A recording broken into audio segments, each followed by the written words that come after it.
안녕하세요. 지난번에 저희가 다뤘던 최 대표님 부동산 중개법인 이야기 기억나시죠?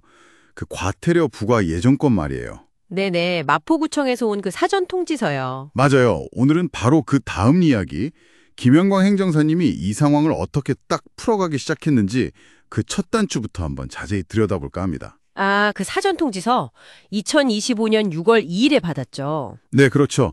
위반 내용이 중개 대상물의 부당한 표시 광고였고 과태료가 무려 150만 원 예정이었잖아요. 네, 맞습니다. 의견 제출 기한도 6월 20일까지였으니까 이게 시간이 정말 없었어요. 정말 촉박했네요. 자, 그래서 김현광 행정사님 어떻게 움직이기 시작했습니까? 통지서 받자마자 정말 바로 다음 날이었어요. 새벽 2시. 네, 새벽 2시요? 와, 네. 그때 김 행정사님이 최 대표님 대리에서 마포구청에다가 공식적으로 정보 공개 청구서를 딱 제출했습니다. 이야, 정말 빠르네요. 근데 그 새벽에 정보 공개 청구라 이게 그냥 뭐 시간 끌기 이런 건 아니었을 거 아니에요? 그럼요. 핵심은 그게 아니죠. 일단 방어권을 제대로 행사하려면 정보가 있어야 하잖아요. 그렇죠. 뭘 알아야 대응을 하죠. 네, 그래서 그냥 뭐 왜 과태료 부과했냐 이런 수준이 아니라 아주 구체적으로 네 가지를 딱 요구했어요. 네 가지요. 어떤 것들이었죠? 첫째는 도대체 어떤 행위를 문제 삼은 거냐, 그 경위랑 객관적인 증거 자료를 대놓아라 이거였고요. 아, 근거를 명확히 해라. 그렇죠. 둘째는 법 적용 근거. 특히 어떤 기준으로 이걸 부당한 표시 광고라고 판단했는지, 그리고 과태료 150만 원은 어떻게 산정된 건지 그 기준을 밝히라는 거였죠. 기준이 중요하죠. 네. 그리고 셋째가 또 중요한데요. 최근 3년간 비슷한 사례들, 그거 어떻게 처리했는지 자료를 달라는 거였어요. 아하, 다른 건들이랑 비교해 보겠다. 네, 맞아요. 이게 다른 사례들이랑 비교해서 우리 것만 너무 과한 처분 아닌지 뭐 그런 형평성을 따져보려는 거죠. 오, 그거 아주 중요한 포인트네요. 그리고 마지막, 네 번째는요?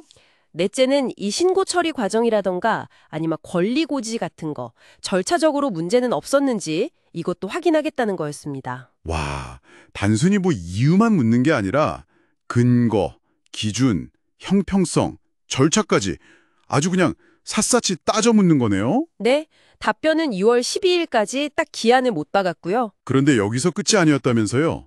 김행종사님, 또 다른 준비도 하셨다고요? 맞습니다. 이게 또 치밀한 부분인데요. 정보 공개 청구만 한 게 아니라 일종의 대응 전략 로드맵 같은 걸 미리 다 그려놨었어요. 로드맵이요? 그러니까 정보 공개 청구 결과에 따라서 이렇게 저렇게 하겠다는 계획을 다 세워뒀다는 건가요? 그렇죠. 만약에 정보 공개가 좀 미흡하게 나온다. 그러면 뭐 처리 기간 지키라고 촉구하고 그래도 안 되면 이제 국민권익위원회에 고충 민원을 넣는다든지. 아, 다음 압박 카드를 준비해둔 거군요. 네. 반대로 정보가 충분히 왔다. 그러면 이제 그걸 분석해서 마포구청 결정에 어떤 약점이나 이런 걸 파고들 수 있겠죠. 네네. 상황 봐서 화해나 조정을 제안할 수도 있고 뭐 최종적으로는 처분 자체를 취소해달라는 청구까지. 여러 갈래 길을 다 염두에 둔 거죠. 정말 다각적인 계획이네요. 근데 제가 듣기로는 정보 공개 청구하면서 동시에 국민권익위원회에도 바로 민원을 넣었다고 하던데요. 아, 맞아요. 바로 그겁니다. 아니, 정보 공개 답변도 아직 안 나왔는데 바로 권익위 민원까지 넣는 건 좀 너무 세게 나가는 거 아닌가 이런 생각도 드는데요. 그게 또 김 행정사님의 전략적인 판단인 거죠. 이게 그냥 하는 게 아니라 세 가지 정도 노림수가 있어요. 노림수요? 어떤 거죠? 첫째는 일종의 예고장 효과예요. 마포구청한테 우리 이거 쉽게 안 넘어간다. 제대로 대응할 거다. 라는 의지를 확실하게 보여주는 거죠. 아, 기선 제압 같은 거군요. 그렇죠. 둘째는 이 사건을 그냥 마포구청 내부 문제로만 놔두는 게 아니라 상급기관인 권익위에서도 이걸 들여다보게 만드는 거예요. 아, 다른 기관의 시각에서도 보게 한다. 네. 그러면 혹시라도 있을지 모르는 절차상 문제라든가 좀 부당한 부분이 있다면 견제하는 효과가 생기죠. 그렇겠네요. 세 번째는요? 셋째는 이게 끝이 아닐 수 있다는 걸 실적 보여주는 거예요. 필요하면 뭐 서울시나 다른 기관에도 문제 제기할 수 있다는 가능성을 암시하는 거죠. 아, 그러면 마포구청 입장에서도 정보 공개 답변이나 이런 걸 더 신중하게 할 수밖에 없게 유도하는 효과가 있는 겁니다. 와, 진짜 전방위적인 압박이네요.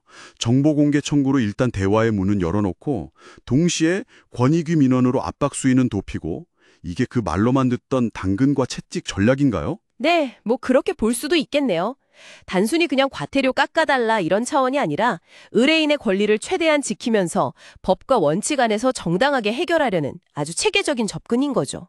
마포구청과의 관계도 완전히 틀어지지 않게 강원 양면을 잘 조절하는 모습이고요. 오늘 들어보니까 김현광 행정사님이 이 과태료 부과 예정 통지라는 어떻게 보면 좀 갑작스러운 위기 앞에서 얼마나 철저하게 분석하고 또 빠르게 행동하고 다양한 전략을 짜서 대응하는지 정말 잘 알겠습니다. 네, 정보공개 청구랑 권익위 민원 제기 이 두 카드를 동시에 탁 꺼내들면서 초반부터 상황을 좀 주도하려는 모습이 보이죠. 맞아요. 정말 인상 깊네요. 이게 행정처분에 대해서 이의를 제기할 때 그냥 감정적으로만 막 호소하는 것보다 이렇게 법적인 절차나 권리를 잘 활용해서 논리적으로 대응하는 게 얼마나 중요한지 보여주는 좋은 사례 같아요. 네, 듣고 계신 여러분께서도 혹시 비슷한 상황에 처하게 되신다면 오늘 저희 이야기처럼 정보공개 청구라든지 아니면 고충민원 제도 같은 이런 활용 가능한 절차들이 있다는 걸 미리 알아두시면 도움이 되지 않을까 싶습니다.